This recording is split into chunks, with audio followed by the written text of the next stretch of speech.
Assalamualaikum warahmatullahi wabarakatuh. Bismillah, alhamdulillah, wassalatu wassalamu ala rasulillah Sayyidina wa habibina wa syafi'ina maulana Muhammadin ibn Abdillah. Asyhadu an la ilaha illallah wahdahu la syarikalah wa asyhadu anna Muhammadan abduhu wa rasuluhu la nabiyya ba'dah. Rabbi shrah li sadri yassir li amri wahlul 'uqdatam min lisani yafqahu qawli. Qala Allah Ta'ala fi kitabil karim. Bismillahirrahmanirrahim. Ya ayyuhalladzina amanu kutiba alaikumus syiyam kama kutiba 'alal ladzina min qablikum la'allakum tattaqun. Amma ba'd. Sahabat FSA yang hebat, alhamdulillahirabbil alamin, puji syukur kepada Allah Subhanahu wa taala yang senantiasa menganugerahkan kepada kita berbagai nikmat, baik itu nikmat iman, nikmat Islam, dan tentunya kita juga mensyukuri adanya nikmat kesehatan dan nikmat kekuatan yang dianugerahkan kepada kita bersama. Alhamdulillah, kita pada tahun ini di bulan Ramadan tahun 1455 Hijriah bisa bertemu kembali, dan ini perlu kita syukuri bersama. Alhamdulillah, karena bisa jadi ada rekan kita, ada saudara kita, ada teman sejawat kita yang tidak ditakdirkan oleh Allah Subhanahu wa taala untuk bertemu dengan bulan Ramadan di tahun ini. Namun alhamdulillah, kita semua bisa diberikan kesempatan oleh Allah Subhanahu wa taala dan ditakdirkan oleh Allah bisa bertemu kembali di bulan yang penuh berkah, bulan yang penuh maghfirah, dan bulan yang bisa meningkatkan amal ibadah kita kepada Allah Subhanahu wa taala. Oleh karenanya, marilah pada kesempatan kali ini kita manfaatkan sebaik-baik mungkin kesempatan yang sudah diberikan oleh Allah dengan bertemunya kita dengan bulan Ramadan ini. Kita manfaatkan dengan menjalankan ibadah sebaik-baik mungkin di bulan Ramadan. Karena tadi itu ada di antara kita yang tidak diberikan kesempatan oleh Allah untuk bisa berjumpa kembali dengan bulan Ramadan yang mulia ini. Bahkan kita sudah mempersiapkan diri 2 bulan sebelum masuknya bulan Ramadan. Kita senantiasa berdoa kepada Allah Subhanahu wa taala. Sering kali kita melantunkan doa kepada Allah, Allahumma barik lana fi Rajab wa Sya'ban wa ballighna Ramadan. Ya Allah, berkailah kami di bulan Rajab, di bulan Sya'ban, dan sampaikan kami pada bulan Ramadan ini. Sahabat FSA yang hebat, kedua kalinya marilah kita senantiasa menyampaikan salawat dan salam kepada junjungan kita Nabi besar Muhammad sallallahu alaihi wasallam, dengan harapan semoga kita nantinya mendapatkan pertolongan dan mendapatkan syafaat dari Rasulullah sallallahu alaihi wasallam. Pada kesempatan yang mulia ini, marilah kita sama-sama merenungkan salah satu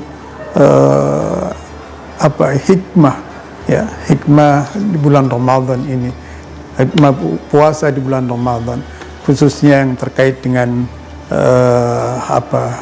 aspek ekonomi. Karena banyak sekali kalau kita ingin mendekati bulan puasa ini dari berbagai macam aspek. Di antaranya kita bisa mendekati hikmah puasa dari aspek kesehatan, ya. Kemudian kita juga bisa mendekati bulan puasa ini dari sisi aspek ekonomi. Kalau dari sisi ekonomi, sesungguhnya kalau kita menelaah lebih dalam lagi ayat Al-Quran yang mewajibkan kita sebagai umat Islam untuk berpuasa di bulan Ramadan, sesungguhnya ini juga termasuk ayat-ayat ekonomi, ya. Karena dalam Al-Quran ada ayat-ayat yang khusus memberikan penjelasan terkait ekonomi. Dan bagi saya, melihat ayat Al-Quran yang menjelaskan tentang kewajiban menjalankan ibadah puasa merupakan salah satu ayat ekonomi. Kenapa? Ayat Al-Quran yang tadi kita baca dalam muqaddimah, ya ayyuhalladzina amanu kutiba alaikumus syiyam kama kutiba 'alal ladzina min qablikum la'allakum tattaqun. Ini termasuk ayat ekonomi. Karena aktivitas ibadah puasa ini kita lihat lebih berkaitan dengan bagaimana tata cara kita untuk melakukan kegiatan konsumsi. Puasa ini erat hubungannya dengan aktivitas bagaimana cara kita melakukan kegiatan konsumsi, dan tentunya kita paham sekali bahwasanya salah satu aktivitas ekonomi itu diantaranya melaksanakan aktivitas konsumsi. Nah, di bulan puasa ini kita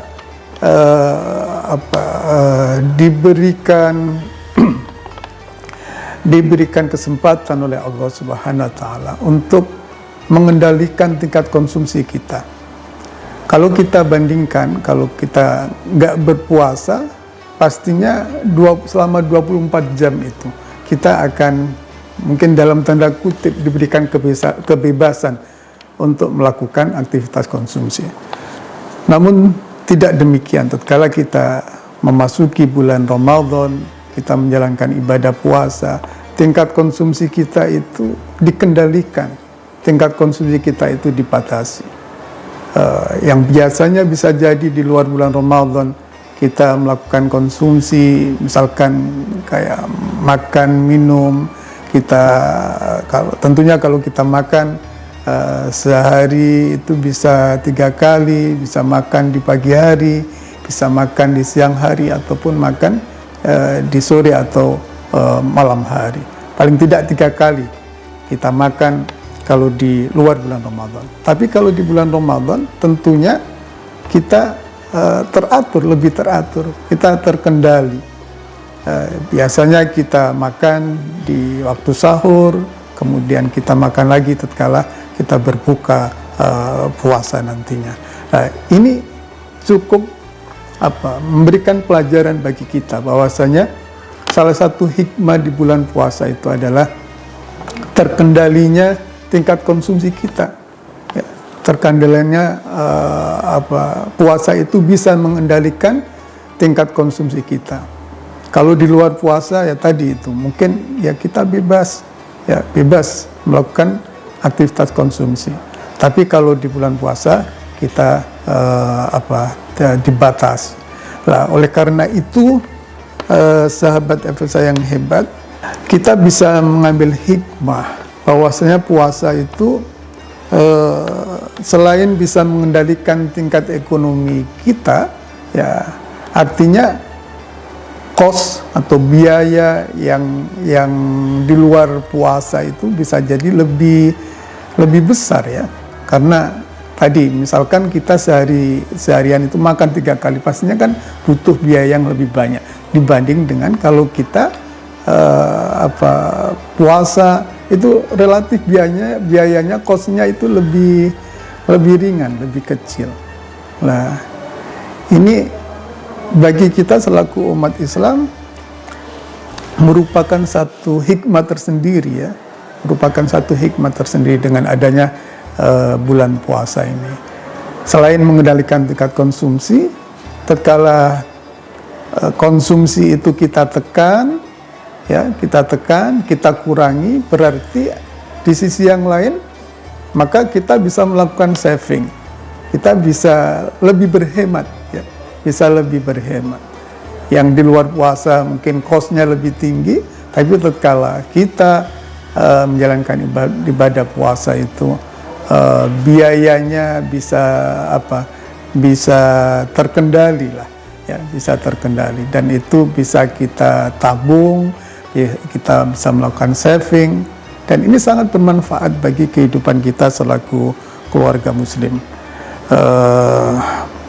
Sahabat FSA yang hebat, jadi paling tidak hikmah bulan puasa kalau kita melakukan pendekatan dari aspek ekonomi tadi, pertama bahwasanya puasa itu bisa mengendalikan tingkat konsumsi kita. Yang kedua, puasa itu bisa mengoptimalkan perilaku saving atau perilaku menabung kita.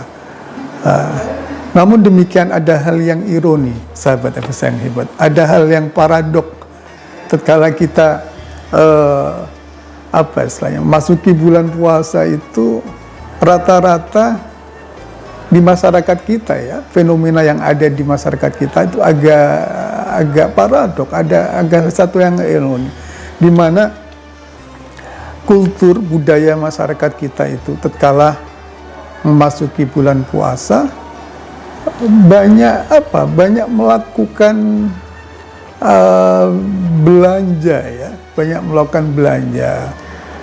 Mungkin bisa kita lihat di beberapa mall, ada supermarket itu menjelang puasa, bahkan istilahnya pas Lebaran tentunya itu banyak yang berbelanja di dalamnya dan penuh ya, mallnya penuh, bahkan antriannya itu panjang sekali orang berbelanja di mall. Nah ini kan agak ironi, agak paradok. Yang tadi di awal kita menyampaikan bahwasanya puasa itu bisa mengendalikan tingkat konsumsi, namun faktanya di masyarakat kita itu nggak terjadi. Yang terjadi bahwasanya masyarakat pada awal bulan puasa itu ya tadi itu mungkin budayanya perlu dirubah ya, perlu dirubah. Perilaku yang sifatnya konsumeristik, perilaku memperbanyak